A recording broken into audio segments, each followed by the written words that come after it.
Welcome to Heroes and Droids, your guide to movies and TV shows about superheroes, sci-fi, Disney, and action. From Marvel to DC, from Star Wars to Star Trek, from James Bond to the Fast and the Furious, we will cover and review theatrical films and streaming delights you care about most. And tonight we're doing Luca, a Pixar film streaming now on Disney+.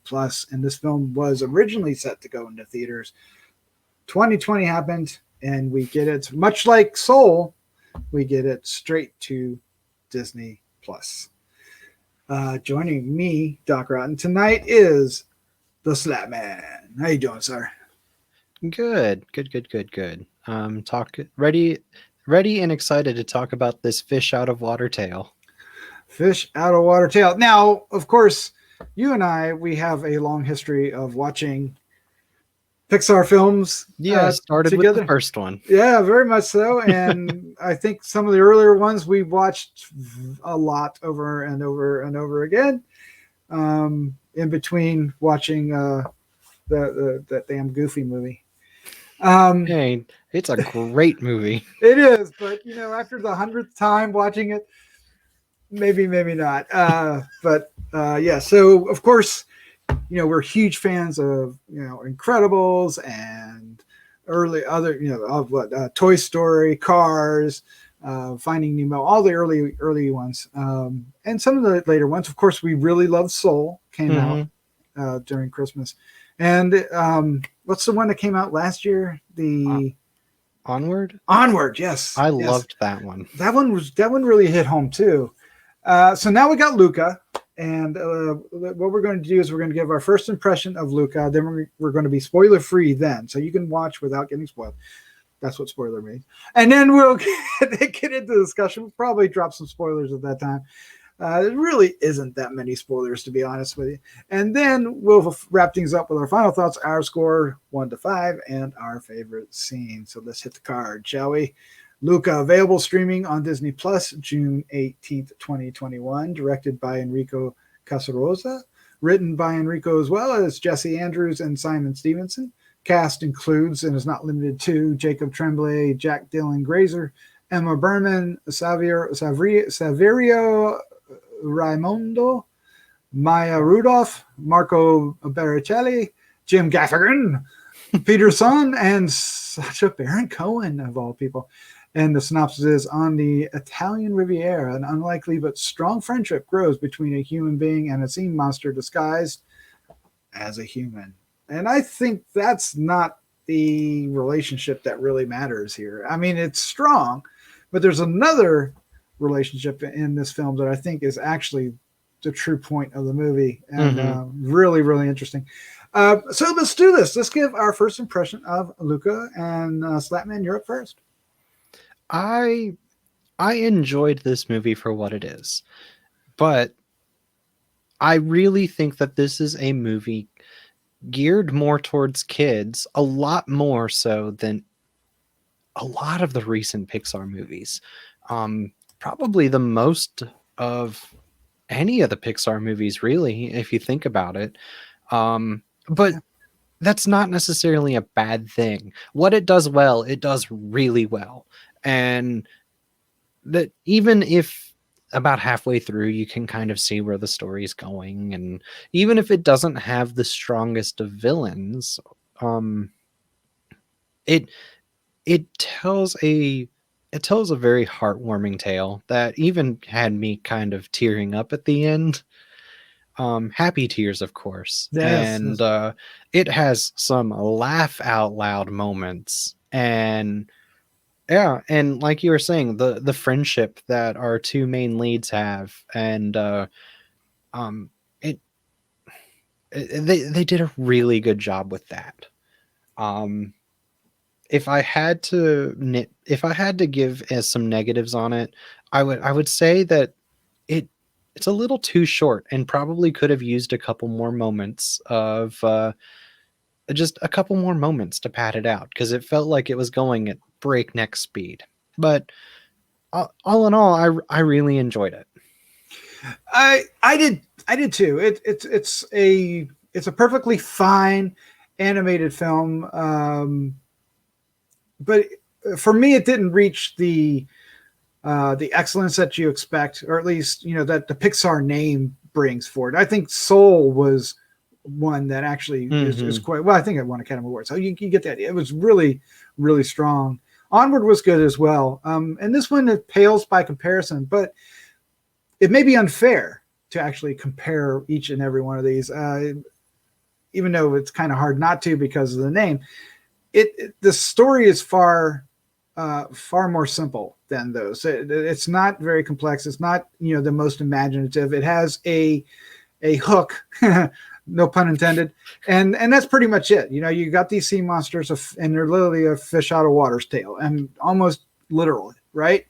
They know some Italian, but they don't know. They just know phrases. They don't know the language, so it gets them into a little bit of trouble. They think Vespas are the biggest thing in the world, so they have a limited knowledge of the the world that we live in, and not the world they live in. And we spend a majority of the movie with them in this little villa in Italy, and it's beautifully rendered. The characters are fun and enjoyable.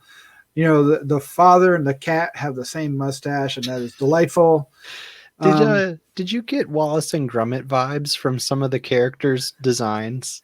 I didn't until you just said that. Because I got full Wallace and Gromit vibes from some of the designs, and that's not a bad thing. It's just that is the first thing I thought of when I. Yep. And the film's strength is more about just being accepted for who you are and being different, and that is a strong and very heartwarming moral to kind of base your film around. And of course that's what you get with Disney films, right? They're always based around a moral that you want to share and bestow upon the younger audience that watches. So in that respect, this film is a huge success. It's delightful. It's really colorful, because of the locale and the scenery, and it's the characters are fun. It just doesn't have a big ambition. It doesn't want to do something like Up, right? Where you're really, grand and, or Soul, right? Where it's a huge concept. This is a little bit more simple, and you kind of feel that. And it does kind of, for some reason, distract from the movie. And I almost kind of want to punch myself for saying that, because it's to me it's unfair, but it's hard to ignore. Yeah. we should start getting into reasons why. So I guess our first impression is a very enjoyable film to watch on Disney Plus. Yeah, I mean, you're not solid kids movie. Those who want to see Luca already have Disney Plus for 100 other reasons, and it is definitely worth a weekend watch. We'll just say that straight out of the gate. It's and it's a short watch too. Relatively, yeah, and it's far from a failure. I mean, kids are going to, there's racing, there's all kinds of hijinks, there's a cat that's funny, the lead characters, change from human to sea monsters. I want to clarify, when I say short watch, I don't mean that in a bad way. I mean that it goes by fast, and it doesn't feel as long as it actually is. So yeah, and the vocal cast is strong, but not stand out, except for Maya Rudolph and Jim Gaffigan as the parents. I thought they vocally stood out. Jacob Tremblay and Jack Dylan Grazer, who play Luca and Alberto, are fine. I mean, they're not bad by any stretch of the imagination, but they don't stand out like the voice of Nemo and stuff like that, right? So and I don't know if this movie is asking for it to, right? So I think it's fine, but it is something to consider. What did you think? So can we dive into the relationship between, because Luca appears to be an only child and is basically working on the fish farm of the parents, whatever the heck that is, and dreams of escaping into the world above the sea, and is teased by his grandmother, who shares secret little stories about it. Very, very cute character, by the way, the grandma. And then as he wants to get out, he meets Alberto, and they strike up a friendship. And it's a very curious friendship, especially for a Disney Plus film or a Disney film. I think that's very bold, but it's very subtle, very hidden what's going on there. And then, of course, they meet the girl, Julia, and what the three characters share is being misfits. And that's something I think most everybody can relate to. And that makes their story, another pun, but not intended. It keeps the movie afloat, right? It really drives the story. And I love their relationship.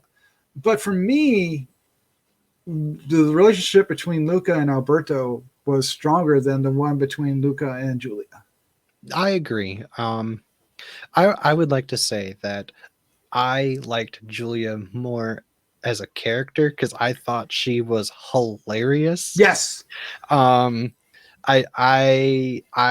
thought that she was just she really was the glue between our two leads and the real world, for lack of better terms. Like, she was that perfect character for them. But you're right, the star really was Luca and Alberto's relationship. And I'm just gonna say it out loud, I really wish that they just had the balls to just do what they obviously wanted to do with this film. I don't think it would have hurt the film in any way, shape, or form, and they didn't have to do anything crazy in order to confirm what we're all thinking. Right. And like, it could have taken like one line, changed one line at the end, give or take. Like there was, I don't know. It's just, it seemed like what the writer and the director wanted to do and what they were told they were allowed to do are two different things. Yeah. And it's very frustrating because if they were allowed to make these two characters gay, it would have completely changed the way that I viewed the movie. And I would have thought of it as a much more of a success.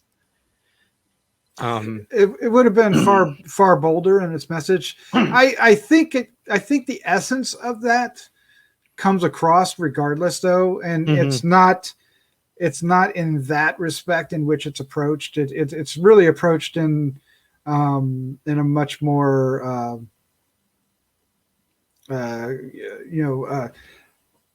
friendship sort of way, where, and we've seen the story, some of that, where you have, a group of friends and, guy friends, and then a girl comes into the picture and breaks it up, and then people get jealous. But this you felt a little bit more heart in this jealousy that is bringing out what we are suspecting that the writer and director were aiming for. And you feel it. It's in the emotion. And I really appreciated that. And I also appreciate the subtlety, but yeah, it wouldn't have taken a lot to push that a little bit further. Yeah, it could have without just hurting the film. Yeah, it could have just in been Disney's eyes. Yeah, Sorry. It could have just been one line, like at the very end when they're on the train platform, and it could have just been just something along the lines of like, the "I love you" doesn't have to be said, but it could have just been like, you'll always be here with me, and like pointed to the heart or something. I like you, even though you're going away, I'll always have you, like, remember you here, like. Yeah. But yeah, and I really like the Alberto character. I like there's so much going on with that character that they show and share, but they never really explore fully, which would sound like a detriment, but in this case it makes that character so rich. And And they leave enough up to the imagination too. Like they don't tell you exactly what happened, but you can put it together. And I feel like kids can put it together too. Yeah. They spell it out just enough without over explaining, and Right. it works perfectly. Right. And but I will concede that of the human characters, the father and his huge mustache and little beady eyes was my favorite. I just loved his gruffness that, turned into a big sweetheart at the end. And of course this cat, everybody says your animals look like you.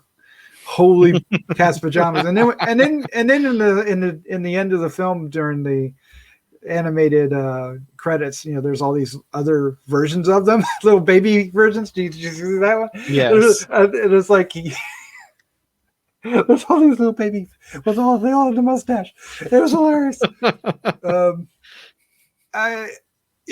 What else do we want to say about this before we wrap things up?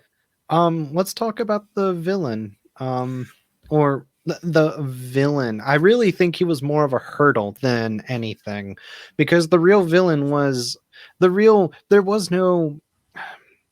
I feel like this is one of those movies where the villain didn't really help, didn't really push anything other than just being kind of like something that you stub your toe on. And the real conflict was them like showing their true self, Right. And in that case, and in that sense, the villain felt very weak because of that. Right. And they either needed to lean into the villain a little more, or lean more into, the conflict, the emotional conflict that these three characters were facing, which is going back to school, and the complexity of their relationship in and of themselves. And it focuses on the race, which is fine, because that's what is, you needed that to keep the story going. That's your second act, right? Is this race. You've got to have it. I agree that if they have woven in a little bit more on one way or the other, the impact would have been felt one way or the other. Because the villain is your typical, whenever you're in a race, there's got to be somebody that is viewed as the person you've got to beat, right? That's the person that you've got to get ahead of, because they're the ones that win all the time. And Urkeley is the one that, did I say his name right? Urkeley? I have no idea. I don't remember. It's Ercole. So I thought it was Urkeley. And he's perfectly fine. And, he's obnoxious and snobbery, and he's got two buffoons that help him out, and it all works. But yeah, it's not as strong as, villains from other films. But at the same time, he's got some great scenes in it. The scene where specifically, I can think of any scene where Luca and Alberto like have to stand up to him before the actual race, I feel like is done very well. The one where Luca calls him a catfish and then proceeds to explain how the catfish is a bottom feeder and has two little twirly mustaches like him, and he gets all offended. Yeah. That was so well done. And then the scene later on in the film where Alberto ends up standing up to him in the alleyway, and then Luca comes to try to save Alberto when I don't remember his name, like tries to hurt Alberto. Like that was another really strong scene. So yeah, and then when they're all applying for the race, and which is a scene that you kind of need to have. You got to have that. Okay, everybody's set to do the race, and they're introducing the racers. And here we only get to see our two racers, and of course they got to have that confrontation where they butt heads and I'm better and you're never going to beat me kind of discussion. And of course, they outwit him verbally, at least during that scene, which is important for the story, and it goes kind of with. I don't want to say it's formulaic, because it is, but it's not in the formulaic in a negative sense, right? It's just part of how you structure a story like this. Real quick before we end, we mentioned Sacha Baron Cohen, who has a small but interesting role as a God, I don't know, what kind of fish is that? He's Uncle Ugo. Angler? Yeah. Yeah. Did you see the post-credit scene with him? I missed it. What happened? Oh my God. He just sits there. He's down in the deep and he's just rambling like nonsense. And like, this is why I live down here. I can talk all the time. Sometimes I talk for 12 hours straight. Isn't that great? Oh, look, whale carcass. Isn't that taste great? And then it pans over to one of the little fish from the fish farm. And it just sits there and it like burps up a little bubble. And then it just slowly swims away off screen. I totally missed that. I watched all the little single frame cartoons of that were behind the end credits, but I missed that. I'll have to go back and watch it. It's very cute. Yeah, I really liked his character. He has this very pivotal scene that basically they're going to. He's basically the replacement for a headmistress of a school, right? That's going to take them away, and he doesn't want to go. And in this case, it's his uncle who's going to take him down to the bottom of the sea to keep him out of trouble. And but he's just so funny. His eyes are bugged and everything. It's great. And it's a funny harder. Yeah, his heart. It's a funny little scene, funny little character, and it's kind of a highlight. Yeah. All right. So let's go ahead and wrap this up. Let's give our final thoughts, our score, a 1 to 5, and our favorite scene. But before we do, we want to thank you for hanging out with us. We hope you're enjoying not only this review, but many others that we have on the site. And if you want to help us out, of course, hit the subscribe button or share with a friend. That will do wonders. Hit the like button, helps too. And of course, we want your comments. This is playing on Disney Plus, so you have Disney Plus. If you're following Heroes and Droids, and as we're covering Loki and Star Wars, The Bad Batch, and many other Star Wars and Marvel shows in the past here, along with the movies that we cover, and musicals. We did a musical. We've done a number of musicals, more than I remember, which is kind of funny. And we're going to do more this year. So yes, let's get into things. All right, Slattman, you're up first. What was your final thoughts, your score and favorite scene? While this is obviously geared more towards the target audience is obviously geared more towards children than it is adults, unlike a lot of other Pixar movies.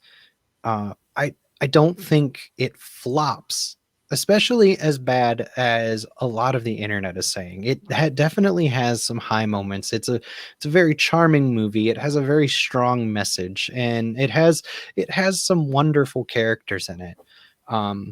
That being said, I do think there are some story hiccups and some parts that they should have either expanded or they should have leaned into more, that kind of hinders it from being good, or that keeps it from being great, And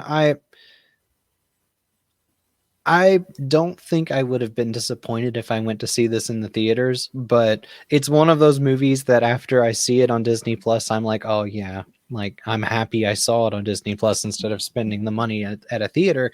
But I don't think I would have been disappointed in a theater either. So I think it's better than Cars 2. I think it's definitely better than Good Dinosaur. Oh yeah. But it's kind of unfair to call it one of the weaker Pixar movies because it does a lot of things really well. So I don't know. It's not a masterpiece, but it's a fun movie. It's got its moments. And the ending will get you choked up, especially the climax when they're all racing down the hill. It's just like in the very end, like it's just that part was very well done and beautifully animated with all the rain. Oh yeah, it was well done. Yeah, definitely. I'm gonna give it a 3.75. Brilliant. Yeah, I think it's solid.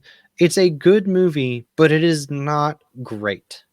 It's not excellent, but it's still definitely worth the time, and it's something that I could easily see myself putting on in the background if I need something on in the background, because there are moments that genuinely made me laugh and made me smile and made me tear up. Yeah. Um, Do you remember Coco? oh, Coco's amazing. Because I love Coco, but it did. I don't remember it doing all that big of box. Did it? And I just ignored it. I don't remember.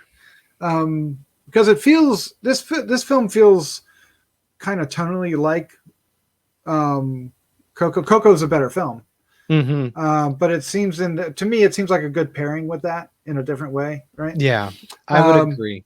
Yeah, it's definitely Soul and Onward are definitely better films as well. So I can see where popular opinion is coming to the consensus that this is a lesser film in that scheme of things. But I think it's being unfair because I think this film is quite good and quite entertaining and enjoyable, and I don't think it's going to disappoint in those aspects. I do agree that even with my own personal score, that like you said, the fact that they didn't lean in or establish a better villain is kind of part of the problem with the story that is preventing it from really resonating, right? Being powerful. That's probably more suits in high up at Disney more than their actual vision of the movie. So quite possibly. I mean, because it's the story itself is really simple.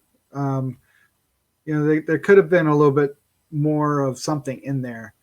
But yet at the same time, it's kind of quaint and sweet in that respect. So I almost hate saying that because I think it's, again, I'm falling into that comparison where that comparison part of it should be, is unfair. I'm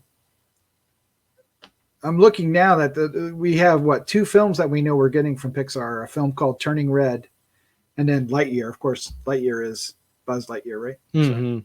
So, be interesting to see what those films. I don't know anything about Turning Red at this moment. I think that's the one we know the least amount of. Yeah, and then there's something else in 2023 that just has TBA. So my score. I've digressed. My score. I was going 3.5, but 3.75 is actually fair. That's actually fair, and I think this discussion is talking me into going with that. It's a solid recommend, especially being on Disney Plus.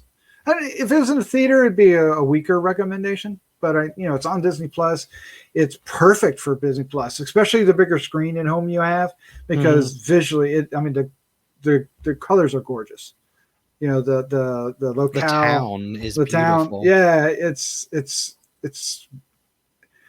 There was a lot of great things put into this. And I like our three characters. I like our three leads quite a bit. My favorite character, of course, is. Oh my gosh, he's amazing. All right. I have to do a favorite scene. I didn't do my favorite scene. You didn't do your favorite scene. Okay, you first. Oh man. So like I said earlier, there's a lot of scenes that are really good in this movie. And it's kind of actually hard to pick a good one, even if it is kind of a, good, not great. It's still got a lot of amazing moments. So I'm gonna kind of cheat since it's just two of us, and I'm gonna go with my favorite funny moment and my favorite scene. There you go. That works for me. My favorite funny moment is probably the moment where they're where the cat just keeps, you pan to the cat and the cat just keeps staring at them because the cat knows, and then they go and they stick a fish into the cat's mouth. or when they knock the cat in the water. Yeah, I love any interaction that we had with the cat. It was just a comedy goldmine. But my favorite scene is, and it's probably the scene that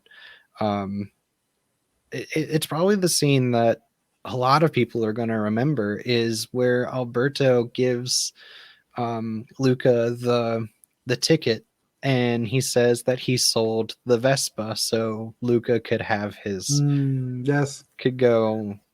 all the Uh, feels. yeah, It that scene was that was a very powerful scene. was. And I absolutely love that the father asked Alberto to stay around.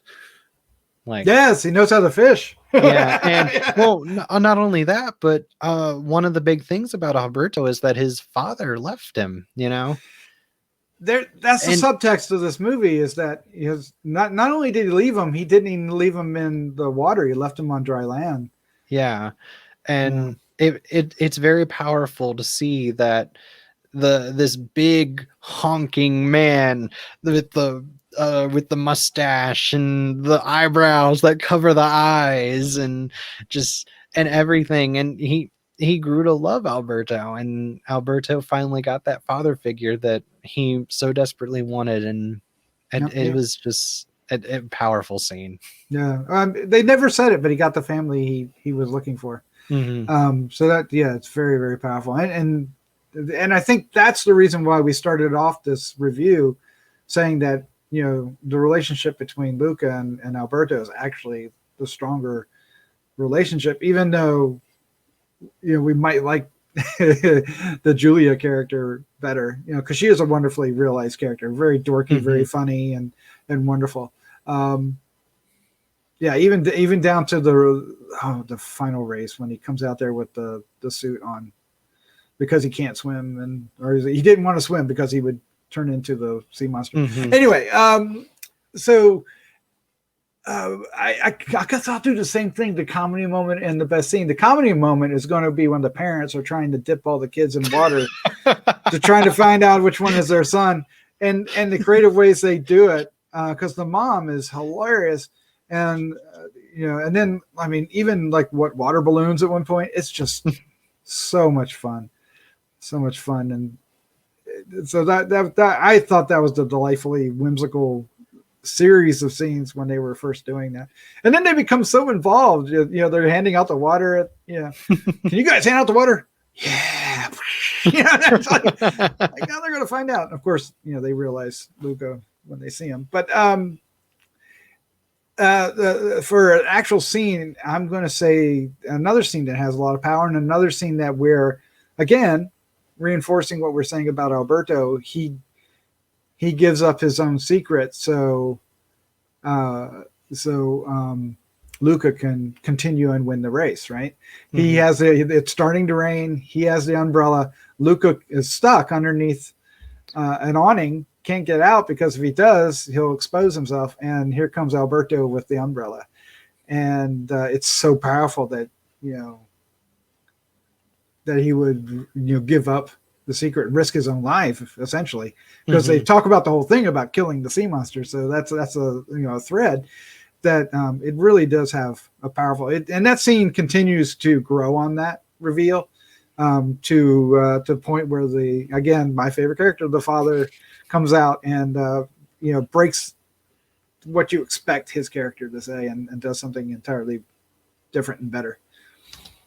Great movie. Yeah, God, you talked me into really loving this movie. Because when we first talked about it, I was like, and I think that you might walk away from this movie feeling that way, kind of but I think it'll grow on you. I think it's going to be one that as I watch it more and more, I'll grow more fond of it. I think it's one that this is one of those kind of films that, it might get a cold reception initially, but over time, I think people will really, really warm. It might be like the only cult favorite of all Pixar films. All right. I guess Cars 3 might kind of fall into that as well, because I've heard a lot of people say very positive things about that recently, but yeah, not Cars 2. Yeah, not Cars 2. Okay. All right. Well, there you go. There's our review of Luca. It's streaming now on Disney Plus, so give it a watch and let us know what you think down below, or if you already watched it, because we might have spoiled a bunch of it. So let us know what you think. Slattman, as always, thank you for joining me. we've talked about a lot of these films over time, but this one was, I think, actually quite special to sit here and chat about. Yeah, I really enjoyed it. Thanks for having me on. All right, let's say goodnight.